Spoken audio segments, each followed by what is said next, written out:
আসসালামু আলাইকুম সুপ্রিয় দর্শক। আজকের ভিডিওটি থাকছে কক্সবাজারের ড্রোন ফ্লাই নিয়ে। কক্সবাজারের ড্রোন ফ্লাইয়ের সতর্কতা এবং কিভাবে আমরা আমাদের শখের ড্রোনটি হারাতে বসেছিলাম কক্সবাজারের কলাতলি সি বিচে, সেই বিষয়ে আজকে কথা বলবো। তবে তার আগে অনুরোধ থাকবে, যারা আমাদের চ্যানেলে নতুন, প্লিজ আমাদের চ্যানেলটি সাবস্ক্রাইব করে দিবেন। Welcome to tips and travel blog, your virtual guide. যাদের ড্রোন আছে তাদের স্বপ্ন থাকে কক্সবাজার গিয়ে একবার হলেও ড্রোন উড়াবে। আমারও তেমনি অনেক দিনের স্বপ্ন ছিল কক্সবাজার গিয়ে হোটেল রুম থেকে ড্রোন উড়াবো।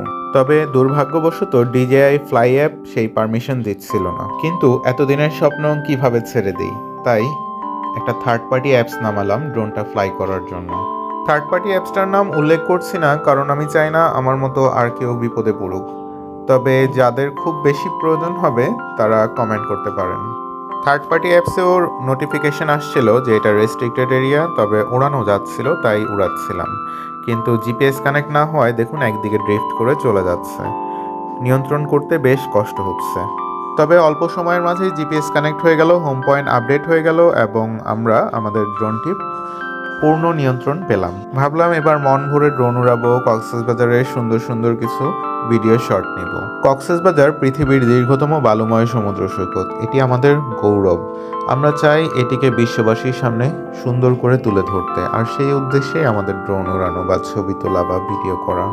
বিপত্তি বাঁধল কক্সবাজার কলাতলি বিচের খুব কাছেই রয়েছে এয়ারপোর্ট, আর এয়ারপোর্টে প্রায় প্লেন ওঠানামা করে, তাই এখানে ড্রোন উড়ানোটা নিষিদ্ধ। তবে গত বছর আমরা যখন ড্রোন উড়িয়েছিলাম তখন কোনো রকম রেস্ট্রিকশন দেখতে পাইনি, আর সেই থেকেই ভাবলাম বিল্ডিংয়ের হাইটে রেখে যদি আমরা ড্রোনটা ফ্লাই করি আশা করি কোনো সমস্যা হবে না, কারণ কোনো প্লেনই বিল্ডিংয়ের হাইট দিয়ে যায় না, প্লেন কিছুটা উচ্চতা মেনটেন করেই যায়। তবে এবার ভাগ্য আমাদের সাথ দিল না, আর কিছুক্ষণের মাঝেই আমাদের ড্রোনটি টার্মিনেটেড হয়ে গেল। আমি তখনও ওই ছোট্ট হোটেলটির ব্যালকনিতে বসে আছি, তাও একেবারে পিছন সাইডে রুম ছিল আমাদের, অর্থাৎ ড্রোনটি ছিল আমার দৃষ্টিসীমার বাইরে, আর এটাই ছিল আমার সবচেয়ে বড় ভুল। তবে যেহেতু অনেক দিন ধরে ড্রোন উড়াই, তাই এই অল্প দূরত্বটা আমার কাছে কোনো দূরত্বই ছিল না, কারণ আমি 7-8 কিলোমিটার দূরেও ড্রোন পাঠিয়ে ভিডিও শ্যুট করে নিয়ে এসেছি। পদ্মা সেতু উদ্বোধনের আগে পদ্মা সেতুর যে ভিডিওটা করেছিলাম সেটা প্রায় 8 কিলোমিটার দূর থেকে করেছিলাম। আপনারা আমাদের ভিডিওটি না দেখে থাকলে উপরে ডান পাশে কর্নারে আই বাটনে সেই ভিডিওর লিঙ্ক দিয়ে দিচ্ছি। দেখুন আমাদের ভাগ্য আজকে কতটা ভালো ছিল, আমরা হোটেলের শট নেওয়ার জন্য ড্রোনটি বিচের উপর নিয়ে আসি, নয়তো ড্রোনটি কিন্তু আমাদের পানিতেই ল্যান্ড করাতো। এখানে হঠাৎ করে লেখা আসে ড্রোন টার্মিনেটেড অটো ল্যান্ডিং, আর কোনোভাবেই অটো ল্যান্ডিং ক্যান্সেল হচ্ছিল না। তখন আমার মাথায় একটা চক্কর দিয়ে দেয়। আমি হোটেলের 3 তলায় ছিলাম এবং একেবারে পিছন সাইডে একটা দৌড় দিয়ে চলে আসি বিচে। আসতেও সময় লাগছিল, আর আমি যখন দৌড়াচ্ছিলাম বা সিঁড়ি দিয়ে নামছিলাম তখন ড্রোনটি সম্পূর্ণ আমার নিয়ন্ত্রণের বাইরে চলে গিয়েছিল।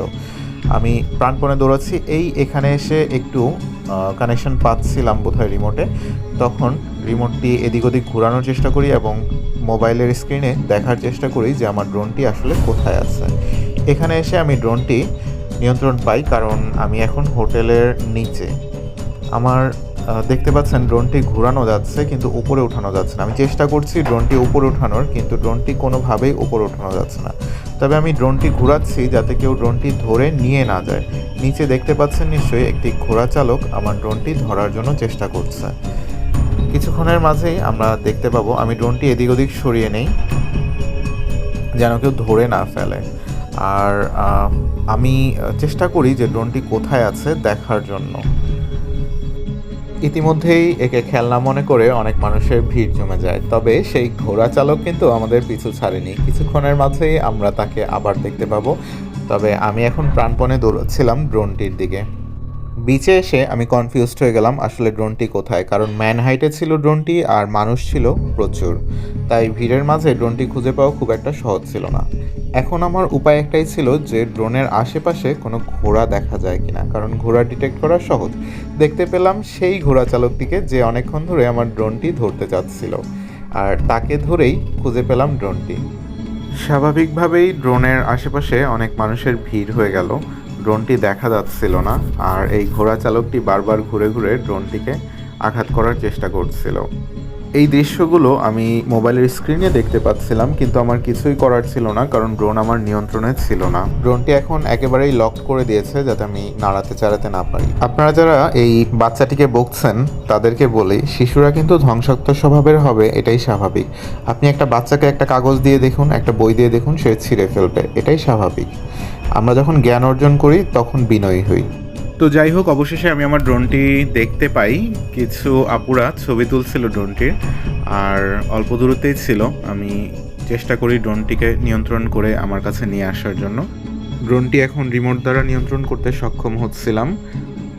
এবার আসি কক্সবাজারে আপনি কোথায় কোথায় ড্রোন উড়াতে পারবেন আর কোথায় পারবেন না। হ্যাঁ দর্শক, কলাতলি পর্যন্ত খুবই রেস্ট্রিক্টেড এরিয়া, এই পর্যন্ত ড্রোন উড়ানো যায় না। আমি যতটুকু পেয়েছি হিমছড়ি বা এর পরের থেকে আপনি ইজিলি ড্রোন উড়াতে পারবেন, কোনো রকম রেস্ট্রিকশন শো করবে না। আপনারা দেখতে পাচ্ছেন আমি মেরিন ড্রাইভ রোড ধরে অনেকটা পথ ড্রোন উড়িয়েছি, কোনো রকম ইস্যু দেখা দেয়নি। ভিডিওটি ভালো লাগলে ছোট্ট একটি লাইক দেওয়ার অনুরোধ থাকলো, আর প্লিজ আমাদের চ্যানেলটি সাবস্ক্রাইব করে দিবেন। এমন নতুন নতুন ভিডিও হরহামেশাই আমাদের চ্যানেলে দিয়ে থাকি। আপনার ড্রোন ফ্লাই সুন্দর হোক। ড্রোন বিষয়ক যে কোনো প্রশ্ন থাকলে কমেন্টে করতে পারেন। তাছাড়া কেউ ড্রোন উড়ানো শিখতে চাইলেও শিখিয়ে দেওয়া যাবে, কোনো সমস্যা নেই। পরবর্তী ভিডিও দেখার আমন্ত্রণ জানিয়ে আজকের মতো এখানেই শেষ করছি। ভালো থাকবেন, সুস্থ থাকবেন। আসসালামু আলাইকুম।